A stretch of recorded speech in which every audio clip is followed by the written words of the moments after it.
Masih di Sapa Indonesia Malam bersama saya Friska Clarissa. Penerima SP3 kasus ijazah Jokowi Egy Sujana minta proses hukum pelaporannya ke Polda Metro Jaya terhadap Roy Suryo tetap berjalan. Egy mengaku tersinggung dituding pengkhianat oleh Roy Suryo karena menemui Jokowi di Solo. Ditemui di Barreskrim Polri Rabu siang, Egy Sujana menyinggung kembali soal laporannya ke Polda Metro Jaya terkait dugaan fitnah dan pencemaran nama baik oleh Roy Suryo. Egy dan Damai Lubis sebelumnya melaporkan Roy Suryo dan Ahmad Kozinudin karena merasa disindir oleh ucapan Roy soal kehilangan 2 tuyul.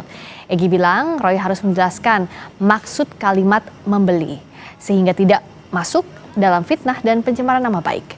Egy juga bilang membuka kesempatan jika pihak Roy ingin minta maaf, namun ia pastikan hukum berjalan terus. Pengkhianat telah membeli.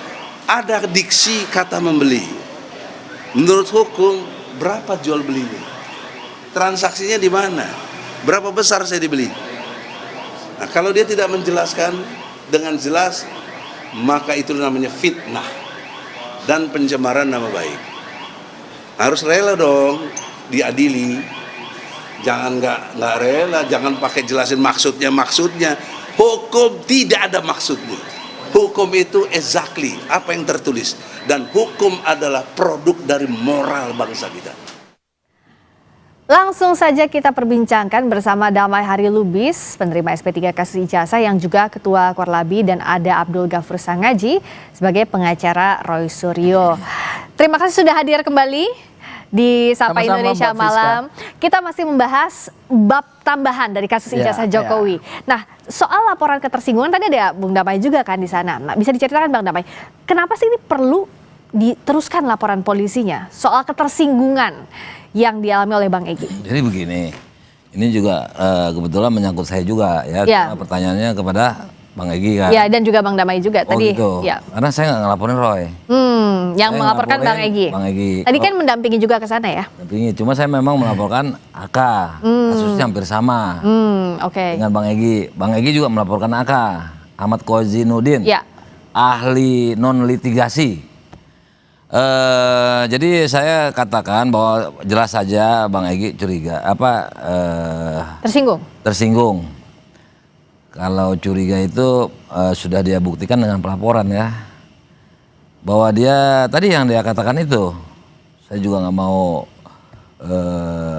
oper persepsi. Dia bilang kalau memang dia dibelinya berapa, kan ada transaksi, ya kan gitu. Dibelinya berapa, terus apa buktinya, di mana, karena apa kan gitu ya. Kenapa sih pertanyaan tadi kok dilaporkan? Ini kan ingin membersihkan nama baik, karena itu kan sebuah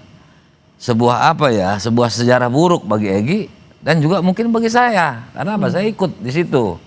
Artinya kita kan sejarah nanti mencatat, apalagi yang mencatatnya ini adalah orang-orang lawan kita ini, atau publik umumnya boleh membuat sebuah buku. Apa tulisannya? Ya kan, Egy dibeli, DHL pengkhianat, gitu kan? Ini disatukan seperti itu, karena kalau dibicara tadi ada 2 tuyul kan, mungkin tuyul yang satunya saya kan gitu. Nah, jadi sebetulnya memang Bang Egy itu perlu untuk mentuntaskan permasalahan hukum. Kalau dimaafkan secara manusiawi itu dia maafkan, tapi hukum harus tetap. Nah, namun saya himbau kepada Roy ya lebih baik minta maaf, karena itu akan mengurangi hukuman. Silakan dijawab. Ini akhirnya ya masuk proses hukum karena minta maaf tidak mengurangi. Ya setidaknya mengurangi tapi tidak menghentikan proses hukum. Ya, jadi gini Mbak Audrey ya. Mbak Friska ya. Jadi kalau kita lihat efek daripada selembar ijazah ini memang luar biasa efek besarnya ya. Kita sebut ini snowball effect. Efek bola salju yang terus menggelinding. Karena memang dari awal Pak Jokowi tidak punya itikat baik untuk menyelesaikan kekisruhan ijazahnya beliau yang dipertanyakan oleh Mas Roy, Bang Rismon, Dr. Tifa, dan kemudian 3 tersangka lain pada klaster yang pertama, dan juga itu adalah klien kami, itu tidak memberikan kepastian terkait dengan ijazahnya. Jadi tidak ada mitigasi risiko yang dilakukan oleh Pak Jokowi, sehingga efeknya kemana-mana. Begitu Pak Jokowi sudah menempuh proses hukum pidana, kemudian kami melihat bahwa SP3 yang dikeluarkan oleh penyidik Polda Metro Jaya itu cacat formil dan cacat material, maka kemudian kami memberikan kritikan yang tajam dan pedas kepada Polda Metro Jaya gitu. Dan harus dipahami bahwa sindiran ataupun ketersinggungan itu muncul karena adanya kritik kami yang sangat keras terhadap proses SP3 yang cacat hukum. Ya, sehingga ada kalimat-kalimat atau diksi-diksi membeli. Jadi memang sehingga istilah dia Mabes Polri untuk minta SP3 juga. Istilah membeli itu kalau kita lihat peristiwa hukum yang diduga peristiwa pidana seperti laporannya Bang Egy itu kan membeli bukan dengan uang, membeli dengan KUHP dan KUHP Solo. Membeli itu kan bukan membeli transaksi bisnis seperti yang dijelaskan Bang Egy tadi, tetapi membeli menggunakan instrumen hukum, karena rujukan hukum sampai kemudian SP3 keluar dan kemudian hari ini Bang Damai sudah mendapatkan golden ticket, 3 lagi masuk di dalam perkara hukum ini. Itu dari awal memang kami kritik keras gitu loh. Ya kan wajar dong kami kritik, karena kenapa? Karena penegakan hukum SP3 itu adalah bagian dari perkara besar ini. Jadi pihak Anda tidak akan mencabut pernyataan soal membeli itu? Oh, kami tidak akan mencabut itu, karena kenapa? Itu adalah satu bentuk kritik terhadap penegakan hukum yang tidak sesuai dengan KUHP dan KUHP baru. Okay. Ya, jadi membeli itu harus dipahami. Jadi Bang Egy saya pikir juga mungkin penafsirannya terlalu berlebihan. Ya, perasaannya mungkin terlalu terbawa gitu ya, terlalu terbawa perasaan lah. Padahal seharusnya Bang Egy dan Bang DHL ini kan harusnya lebih sukaria ya, bersukacita gitu, mendapatkan SP3 sehingga mereka tidak lagi berkasnya dilimpahkan ke kejaksaan. Bang Egy sama Bang Damai baper nggak? Tadi dikatakan terbawa perasaan. Ya dia kan nggak ngalamin, dia kan yang orang ikut-ikutan ini, ya kan ikut-ikutan di tim. Jadi kalau materi, substansi dia nggak paham, nggak bakal menjiwai betapa kita ini kerja keras menyusun. Tiba-tiba Roy juga kita ajak, setelah itu dia bisahkan diri sebagai RRT, ya kan? Kami memang nggak ada hubungannya dengan TPWA, tapi pada suatu saat ketika dia sudah mulai merasakan ada gejala-gejala kritis, kami buktikan ya kami tetap bersatu, takbir katanya kan? Itu mimikri bagi saya itu mimikri, suatu kepalsuan itu. Nah tapi soal tadi tidak akan mencabut pernyataannya soal membeli, Anda ya nggak apa-apa. Berarti kan tidak minta maaf, ya kan? Artinya mungkin diwakili, mau wakili nggak nih? Karena suka blunder ini, suka besok ngomong A, besok ngomong B, ya kan? Katanya cacat hukum. Kami tidak pernah berubah, Bang. Katanya cacat hukum, tapi dia minta sekarang SP3 karena DHL sama Egy udah dapat. Ini satu kesatuan, kan gitu. Padahal dalam hukum itu setiap orang menanggung kesalahan sendiri-sendiri. Pribadi apa yang mereka buat? Nggak bisa digabung, ya kan? Nah, nanti kan ada penyertanya, ya kan, pelaku utama, kan gitu. Apa ujung-ujungnya karena minta SP3 juga, Bang Sangaji? Minta SP3-nya pun salah. Masa mintanya ke Irwasum? Ya, jadi perlu digarisbawahi bahwa tidak ada permintaan SP3. Ya, tidak ada permintaan untuk menghentikan penyidikan. Yang ada adalah kami minta melalui otoritas yang punya kewenangan untuk mengkoreksi penegakan hukum ini. Karena kenapa? Kalau tadi disebutkan konsep hukum pidana adalah pertanggungjawaban pelaku, iya betul. Itu memang asas hukum pidananya seperti itu. Tetapi dalam konteks keluarnya SP3, kita menyandarkannya adalah pada hukum formil. Jadi beda-beda nih, acara pidana. Argumentasinya sama Refli Harun beda. Apa yang dianggap gak konsisten? Dia udah bukan pengacara RRT nih. Saya jelaskan dulu Bang, saya jelaskan dulu. Karena yang mengajukan itu kan RRT. Kami kuasa hukumnya Mas Roy bersama 3 tersangka lain pada klaster pertama. Ya, jadi clear itu ya. Yang mengajukan ini kan RRT. Tapi saya sudah berkomunikasi juga dengan beberapa tim kuasa hukum rekan kami yang lain di RRT, dan mereka sudah juga mengirimkan ke saya. Permohonan mereka sebenarnya adalah mengevaluasi penegakan hukum dalam konteks 2. Pertama adalah penetapan tersangka, kemudian yang kedua adalah mengevaluasi secara keseluruhan keluarnya SP3 gitu loh. Karena gini, SP3 itu keluar itu adalah bagian dari hukum acara pidana. Nah ini hukum acara pidananya yang nggak dijalankan dengan baik nih oleh penyidik Polda Metro Jaya, yaitu pada ketentuan pasal 79 ayat 4, di mana ketika semua persyaratan restoratif justice itu sudah dipenuhi, maka pelapor harus mencabut laporannya, baru kemudian SP3-nya terbit. Kenapa laporannya harus dicabut? Ya karena itu perintah undang-undang, ya, bukan maunya kami. Menurut Anda ada cacat formil dan material? Jadi begini, ini keterangannya beda, jadi saya mau bantah yang mana. Dia bilang nggak minta SP3, padahal Refli Harun bilang minta, cuma bukan melalui RJ.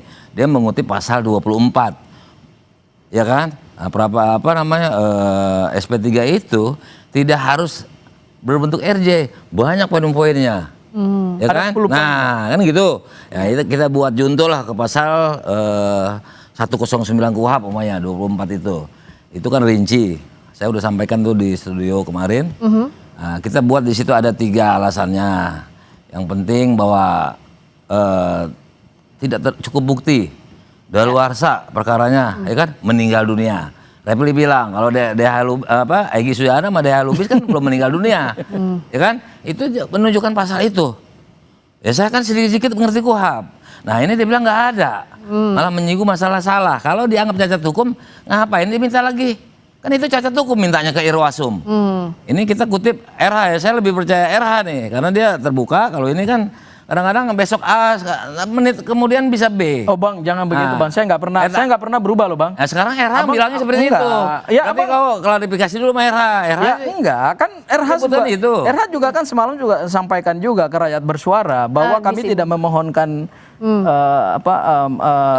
di TV sebelah ya, Saya sebenarnya mohon maaf menyebut acara. Tapi apa yang berbeda? Nggak dimohonkan, SP3-nya nggak dimohonkan. Yang dimohonkan adalah karena penegakan hukum ini menabrak KUHP, maka seharusnya berdasarkan pasal 24 yang tadi itu prapit harusnya. Sebentar dulu. Oke, Saya mau melanjutkan. Kalau ke Irwasum itu hanya untuk supervisi, ya kan?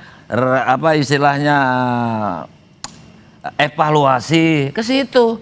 Nanti larinya kemana? Ke penyidik-penyidik juga. Karena dia, oh iya nih ditemukan kesalahan beracara dari penyidik.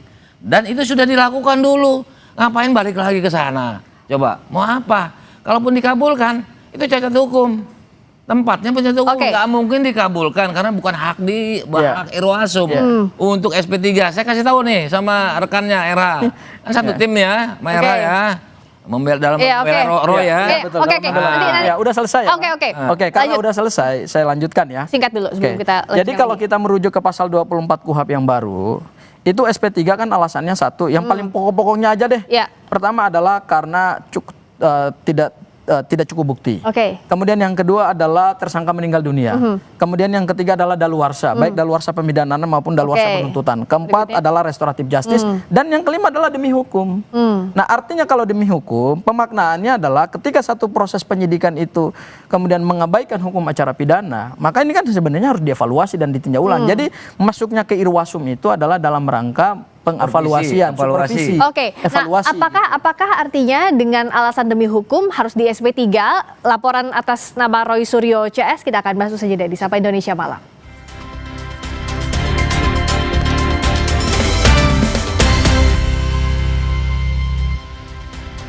Kembali lagi di Sapa Indonesia Malam, masih bersama Damai Hari Lubis, penerima SP3 kasus ijazah, yang juga Ketua Korlabi, juga ada Abdul Ghafur Sangaji sebagai pengacara Roy Suryo.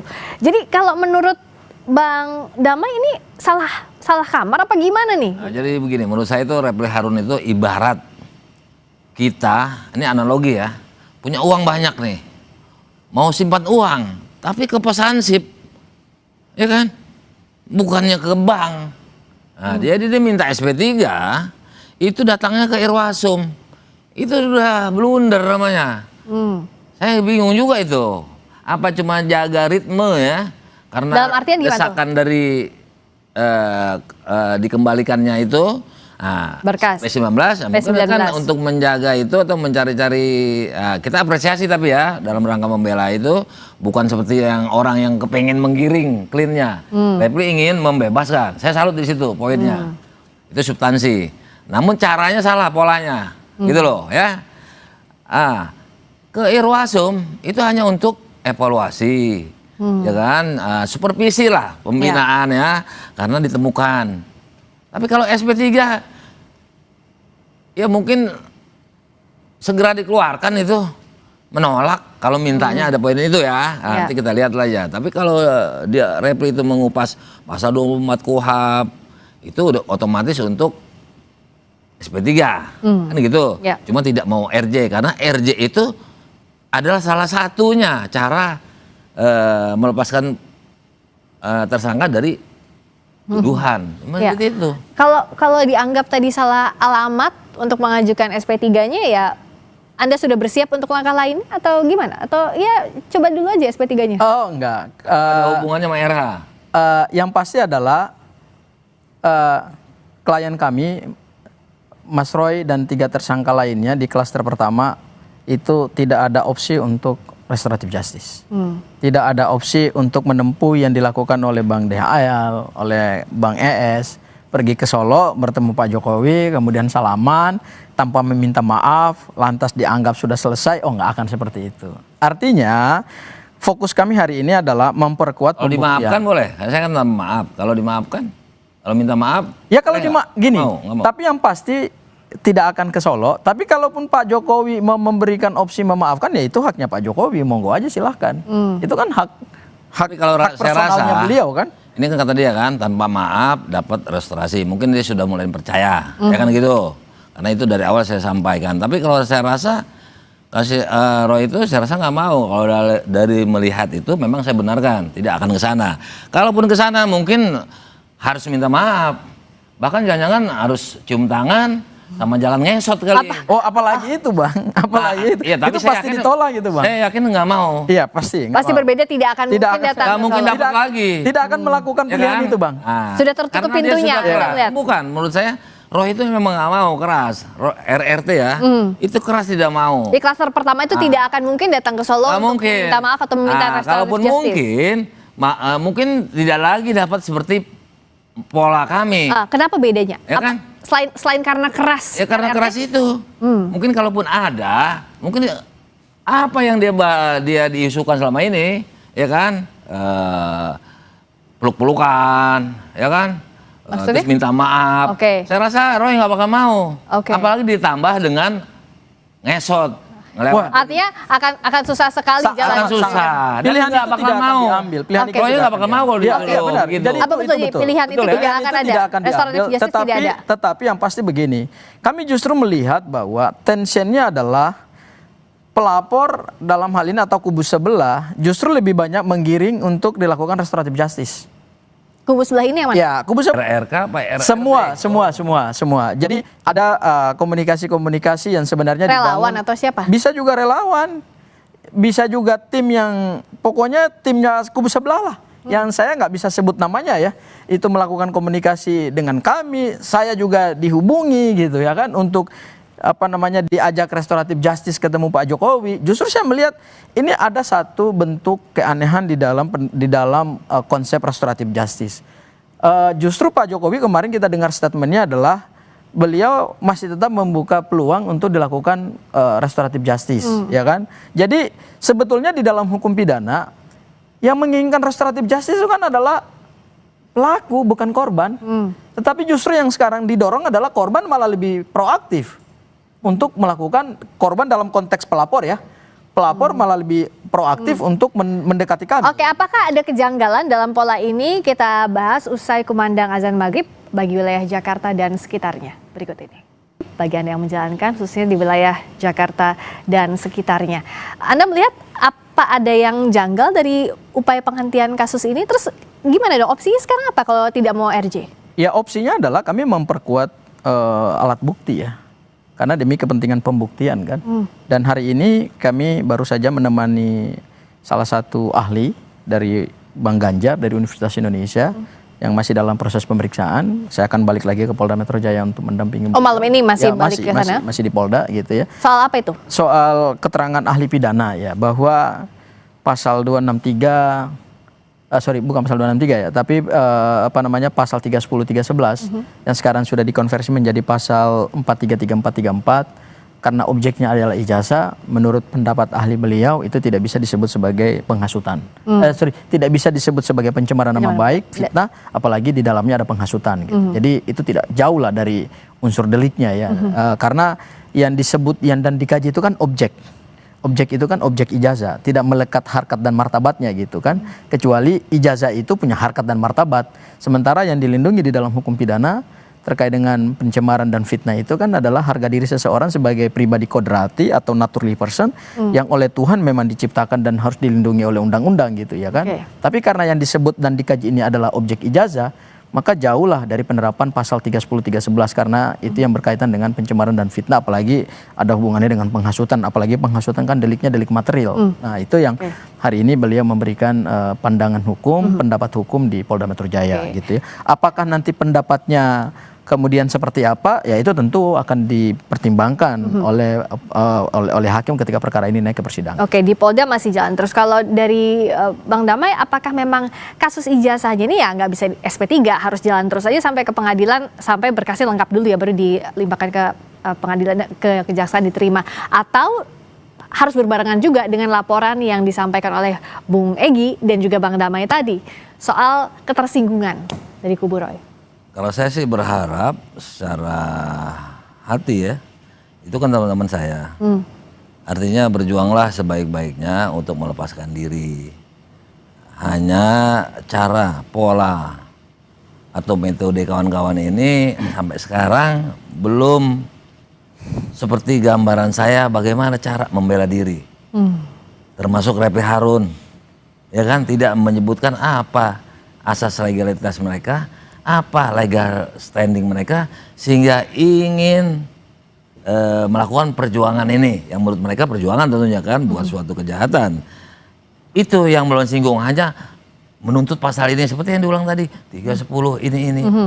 Itu kan perdebatan material, itu di pengadilan berarti kan naik. Kalau saya enggak, apa legal standing kami, apa asas legalitas kami sehingga kami dijadikan tersangka.